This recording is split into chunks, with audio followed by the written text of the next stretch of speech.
My name is Melanie Thompson, and I'm a multidisciplinary visual artist. I finally arrived at that description of myself after struggling for so long to think about what kind of an artist I am. And because I work with so many disciplines, basketry, textile, encaustic, paper, stitching, I decided that I was a multidisciplinary visual artist. I live on Salt Spring Island, which is a southern Gulf island off the coast of Vancouver, British Columbia, Canada. It's about 10,000 people here, and there is a huge art community here. I think there's more artists per capita here than anywhere in Canada. Many galleries, many places to view work and to show work. And I have lived here for 27 years now. My art practice started, I started in 1993 with my first basketry course, but since going to art school in 2009, my multidisciplinary art practice has really come to the fore, and basketry has kind of taken a back seat. I've shown and exhibited my work and sold it for probably 20 years now, I guess. And I continue to make art, and I always will. In basketry, and I was taught by Joan Kerrigan, a fabulous basket maker here on the island. And every class she did, I took. And eventually a group of us formed a basketry guild on the island, and we got every teacher that we could ask and invite to come to the island to teach. Teachers from Denmark and Germany, England, America. We had every teacher, and we learned every technique and every material that we could find. And it was an incredible, exhilarating few years with the guild, and the guild has since diminished, but that got me started on my artistic career. I made baskets, and then I made basketry lamps, and that was my primary focus for about 5 years. I started selling my lamps, and I had exhibits and solo shows and collaborative shows. And that kept me busy, and I loved it for years. And after I retired from teaching, I thought it's not enough, just basketry. And so I went to art school in Vancouver, the Emily Carr University of Art and Design, and I took the diploma course in fine arts. And I'd realized that I'd always wanted to go to art school ever since I was a young child, and I had forgotten that desire. And once I started at the art school, my art practice just took off. It was just the most fabulous year that I'd had for a long time. It was inspiring and stimulating, and it just set me off on a course in many directions. And because of that, the basketry has taken a back seat. It's still there. I still make baskets, and I still use the techniques I learned. But since then, I started paper making and encaustic, acrylic painting, 3D work. And the last 2 shows I've done have been installations where I've made the work for the whole show. And that's kind of the direction where I'm going now. Installations really fit my practice because I can bring all my different disciplines into the show. You know, I can paint, I can do sculpture, I can do basketry and collage. And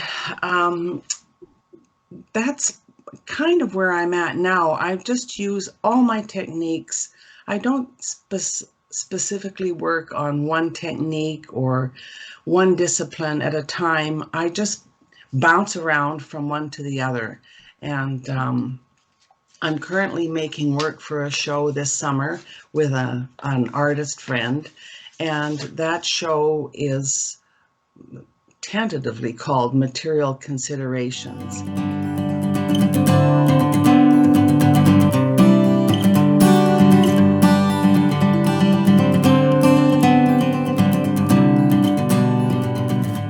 That gets me to the next question, which is who or what inspires you the most? And for me, I am most inspired by materials. That's the one thing that really sets me off on the route that I'm going to take to make an art piece. I get found materials. I have materials given to me. I don't really like to buy a lot of materials. I like to use up with recycling materials, and I like to use up materials that I have a lot of. For instance, I have a huge amount of electrical wire that I can't even remember how I got it all, but finding ways to make things with that electrical wire, whether it's weaving or a wall piece or a 3D sculpture, it's all part of my inspiration. And when I take a material, I look at what can I do with it. It doesn't have to be good. It doesn't have to be for sale. It just has to be, it starts out exploratory, and out of that exploration, I find a way to go forward with the material. And I get really excited by the things that I can make. And I particularly love to take materials and put them to an art practice that is not their common use. For instance, because of the pandemic, we've had to use paper grocery bags. We couldn't take our own grocery bags into the store for a while. Now we can. And I ended up with all these paper bags, and I thought, well, that's just a shame to use them for garbage or to throw them out. And so I've used the pages for my sketchbook pages. I've printed on them. I've made paper vessels, and I've taken the paper and just worked with it. And it's such lovely, sturdy paper to work with. And that's the thing that inspires me, is seeing what I can do, what I can make of something that's just a common household material. I'm inspired a bit by nature, but I don't think I mean, I love nature, and I live in a very rural area. I'm out in nature every day. I live by the sea. I walk along the road and look at the sea and the wind, and hear the bird song, but I don't think it shows up in my work somehow. It's very, very important to me, but I don't see it in my work. Occasionally, I use plant material in my work, and that's a way it shows up, but I don't use it. I don't think it inspires my work. I'm also inspired by writers, and currently my favorite writer is Robert Macfarlane, a British author, and I love the poet Mary Oliver, and that changes often of writers that I appreciate. I read a lot, and but right now Robert Macfarlane is a fabulous author to read. I don't think that my art has any specific message. When I'm in the studio, I go in and I look at the material and I think about something to make, and I don't generally have a message in mind. Although one of the pieces that is in the slideshow is a piece that I made with fish scales, and I stitched them onto a plastic deer net fencing that we had left over from the garden. And the fish scales, this piece spoke to climate change in the north, and the fish scales were gifted to me by a First Nations artist a couple of years ago, and I had them, and I really wanted to do something with them. And I was asking her if climate change had affected her, and she said yes, because this fish that these scales are from is a staple of their diet. They fish it, they dry it, they smoke it, and it sustains them all year long. But because of climate change, their summers have been very, very wet, And because of that, they haven't been able to dry or smoke the fish. And so a lot of it, they can't catch it because they can't preserve it. And so when I made that piece, that specific piece had the message of climate change and how we know things, we know how to change things, but we really have forgotten. We've lost our way going forward. Other pieces speak to maybe memory. The first big installation I did was called Mrs. Williams, Homage to a Homemaker. And that started from a recipe box that I found.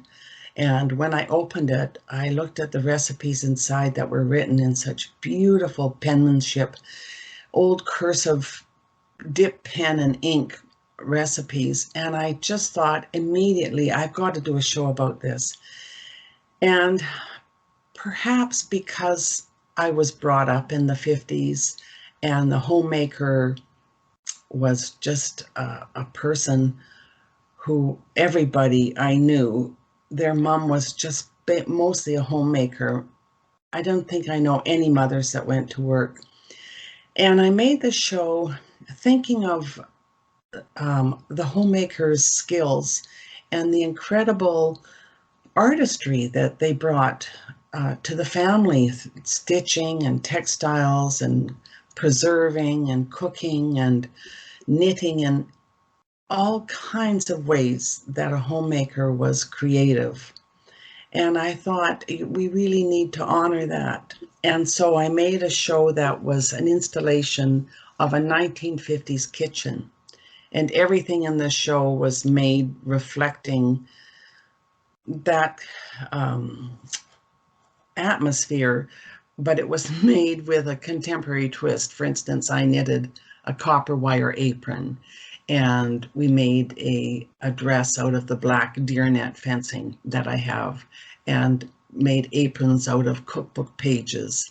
And the homemaker's dress and the aprons were a large part of the show because they were such an iconic outfit. And the show received a lot of praise, and people really related to it nostalgically and emotionally. And it wasn't to say that being a homemaker in the 50s was the most wonderful thing in the world, because it wasn't, and women were treated very badly. And a few pieces in the show relate to the sexist advertising that was prevalent then. But I couldn't focus on everything. It would have been too large a subject. But I realized when I made the work how much it touched me and reminded me of my childhood. And in that way, I knew that it would also touch other people. And it was a really fabulous show for me to do in it, and to see how people received it.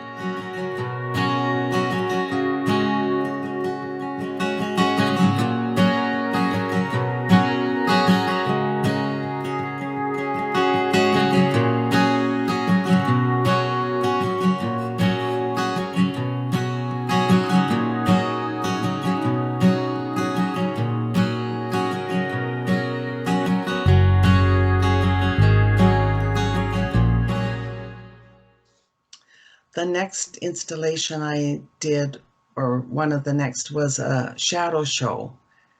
And now that didn't have a particular message at all. It was left to the viewer to find what they wanted in the show. But each piece that I made was made to show shadows. So the pieces were transparent, open, and the shadows that they created were as much a part of the work as the work itself. And I really thought that looking at shadows, it adds a whole nother layer of looking at an art piece. So that if you see a shadow, it's not necessarily the mirror image of what you're looking at in the art piece, but it's another view of the art piece. And to me, it was just as important a part of the work as the work itself. And that show also was really well received. I think that my work generally doesn't really have a message. I think that it's up to the viewer to take what they want from it. Initially, it bothered me a lot that I made work that I only thought was kind of pretty or nice looking. But when I made my basketry lamps out of plants, people really, they thought it was pretty and beautiful, but they also really appreciated that these were parts of plants, for instance, iris pod stems, that they'd never considered as something beautiful until they saw it made into the lamp. And in that way, it got people to look, I'm hoping, more closely at nature and the beauty in it, the everyday things that we walk by, that we look at and we just think it's just a stone, it's just some moss. But really, the beauty of those things is incredible to perceive. And when I make my art, I don't think that I'm not inside making it or outside. I think of it as a dance between being with the materials, with the paint and the color, and being immersed in that and just focusing on that. And when I'm making a basket, looking at how I can use the materials and how the technique I'm using forms the basket. But then I step back and I look at the shape, the textures, the whole thing. And so I think always it's a constant dance between being in the making and in that small space, staring at the page and putting paint and color down or wax, and then stepping back and looking at the whole thing. And so it's always a back and forth. And I kind of think of it as a dance. And sometimes when I'm in the dance and I'm inside the work, I don't even really think about what it looks like. I'm just doing it. And when I step back, I either think, wow, that's nice, or often I think, oh my God, I've got to fix that. There's too much dark here, or I need some more bright color in here. But it's always a process. It's an ongoing process of making and looking and making and looking again. And by the end of it, you hope that you've got something that you like. I don't know if surroundings affect my work. I think that they must, but I can't see it in my work. I can't see how my surroundings affect me. I know that when I step out the door to walk to my studio, which is a few steps away, I walk down the lawn and through the garden and I hear the birds sing or the wind blow and I hear nothing else. I don't hear any industry. I don't hear cars. I don't hear people. Once in a blue moon, someone's walking along the road.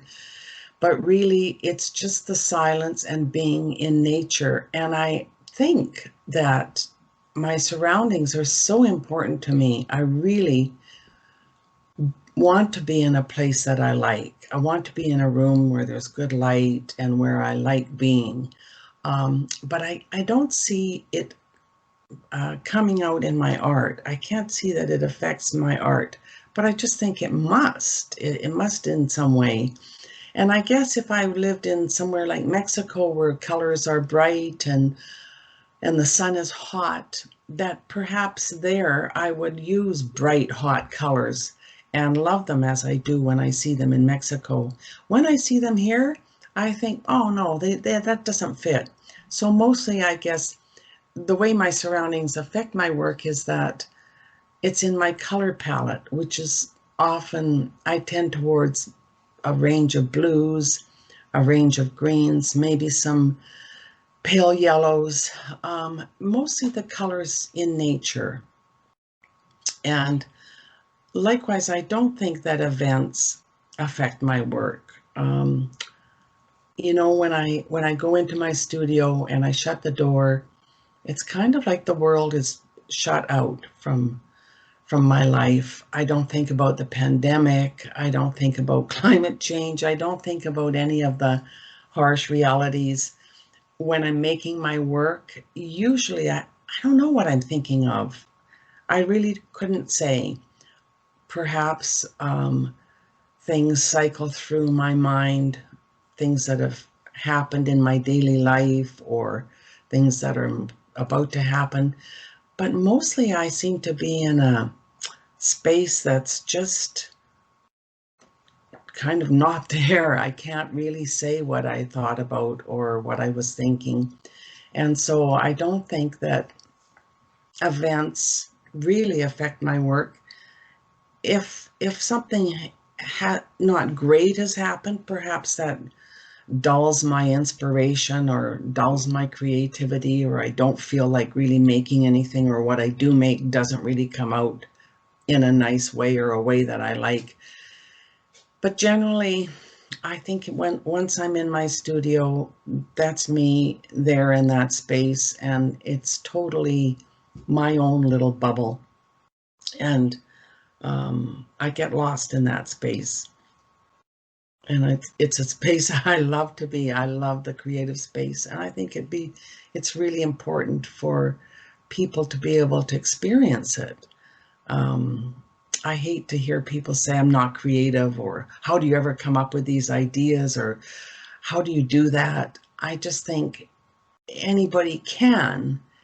You just have to have the confidence in yourself, and you start small and you take courses and you try different things, and you don't have to show it to anybody. You just make for yourself. And if I make something in my sketchbook I don't like, I can rip the page out, throw it out, burn it. Sometimes I just go, there's no way I can redeem this piece of work. And I do that, throw it out, and it's very liberating to be able to do that. I guess right now I'm working on this show for the summer with my friend Diana Sanderson, and it's called Material Considerations, and we're using materials that are common. For instance, paper bags, cheesecloth, sausage casing, which is a fabulous material to work with, sticks, willow branches, anything that kind of we can lay our hands on that isn't a material that's been bought or manufactured. Well, I guess some of it's been manufactured, but it's all material that we're using in a way which it isn't normally used. And so the subtitle of the show is called It Isn't What It Is. It's just something that we are making. There's going to be 3D work, wall pieces, pieces hanging. It's exciting because it's open-ended, and it's whatever we come up with. But I'm not going to use things like wire or the plastic deer net fencing that I have. I guess mostly we're going to try and stick to natural materials, organic shapes, and the color palette is indigo and walnut dye. And right now it's exciting. And in that show, I think I'm using probably most of the disciplines that I work in. There's basketry, there's painting, there's sculpture, there's paperwork, not paper that I've made, but paperwork, stitching, textiles, all kinds of things. And that's why installation work and shows with myself or one other person are the best venues for me to show my work. Other than that, I have just been making in my studio. Because of the pandemic, a few shows got canceled, and for a while there I was kind of adrift, and I thought, well, I've always been working towards a show or towards an exhibit or towards a jury call, And to not have that there was very freeing. And I thought, now I can just make whatever I want to make with whatever materials, whatever I choose, whatever pleases my eye. And in that way, I've just been making things and thinking, okay, I'm going to use the electrical wire. All right, now I want to use bark. Now I want to use coir. Coir is a coconut rope fiber that's often used for rugs. And a few years ago, I was able to get a huge bale of it for very, very cheap. On the island, there's a mussel farm where they grow mussels, the mussels that you eat, the shellfish mussel. And the coir was used to seed the mussels and then put into the water for the mussels to grow on. But the mussel farm workers didn't like the coir because they said it wasn't the right texture or something for the mussels. And so they had these huge bales of coir to get rid of. And I got one, and I bought it just because it was an unusual material. It's quite a beautiful sort of rust brown color. I had no idea what I was going to do with it, but I just thought, I think I'm going to take that.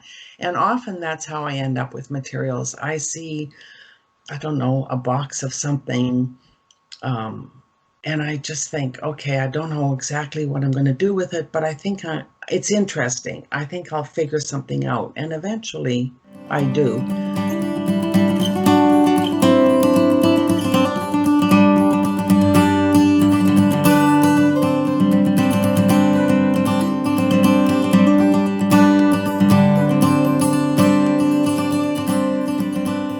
I've been using the coir for this show, Material Considerations show, and making baskets with it and just seeing what I can do with it. And because I have so much of it, I'm really keen to use it up and to find ways to use it. It dyes very beautifully. And it's a whole new exploration for me, something that I would have never sat down and thought, hey, I think I'm going to use coir as a material. It just came to me.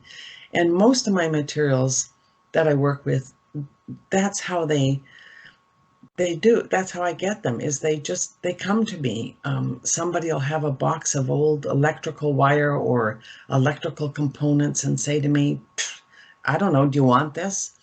And generally I say yes. So my goal has been for the last couple of years is to use what I have and to not get anything new until I've used up material that I have. And honestly, I've been making every day with this in mind, and I still have not dented the materials that I have.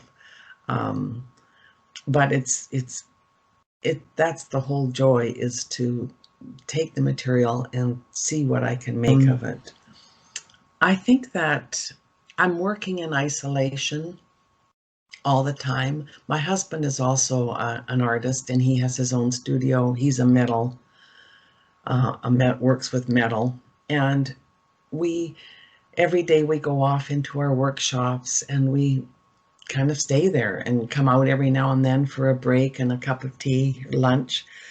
But mostly, I really prefer working in isolation. I really prefer working by myself. I like working with somebody in a show, but I'm making my own work and they're making their own work, and we're still working in isolation, but our work comes together. On Salt Spring, there's a huge artist community, and before the pandemic, we had lots of art shows and art gallery openings, and that's where I would see people that I knew that were artists, and we'd talk about art and get together, not in any deep social way, but just through the art shows that were here. Now I have a couple of friends that I get together for studio days. We make art together. We experiment. For instance, I have a friend and we're experimenting with printmaking. And so when we have a studio day once a week, we print make. And it's a really nice way to do it, because otherwise I never really get to printmaking or encaustic or, weaving, because I guess I just am mostly making paintings or sculpture, and those things require a different setup. You can't just walk in the studio and get right down to it unless you have it all set up for printmaking or encaustic work. And so it's nice to have a day that's dedicated to it. And then I know that I do get to it every day, instead of just saying, oh yeah, I got to get to printmaking one of these days. And she's taking printmaking courses. She recently bought a press, so she's a really excellent resource for me. And I really enjoy being with somebody and talking about art, talking about process, talking about work that we like. I just enjoy everything about the artistic life. And luckily with my husband, we have that opportunity too, where we talk about art, things that we like. We buy art magazines. If there's documentaries on TV about artists, we look at those. We go off the island to look at art shows. He supports me with all my exhibits and hangs all the work from the ceilings. And so I even though I'm isolated, I feel that I have lots of opportunity to be with other artists, and to not be alone in my work. I prefer to be working on my own, but I'm not alone in doing it. I guess in order to wrap up, I'd like to read a bit of a verse from a Mary Oliver poem. And it's called When Death Comes, but the verse is not grim. And it sums up for me how I feel right now in my life and with my art. And it starts, when it's over, I want to say, all my life I was a bride married to amazement. I was the bridegroom taking the world into my arms. When it's over, I don't want to wonder if I have made of my life something particular and real. I don't want to find myself sighing and frightened or full of argument. I don't want to end up simply having visited this world. And for me, it's that expresses my philosophy. Every day is a gift. Every day that I can go to my studio and make art is a gift. And it's something to be appreciated every day, and I do. And I very much appreciate this opportunity to share my views and about art and my art making. Thank you, Leanna.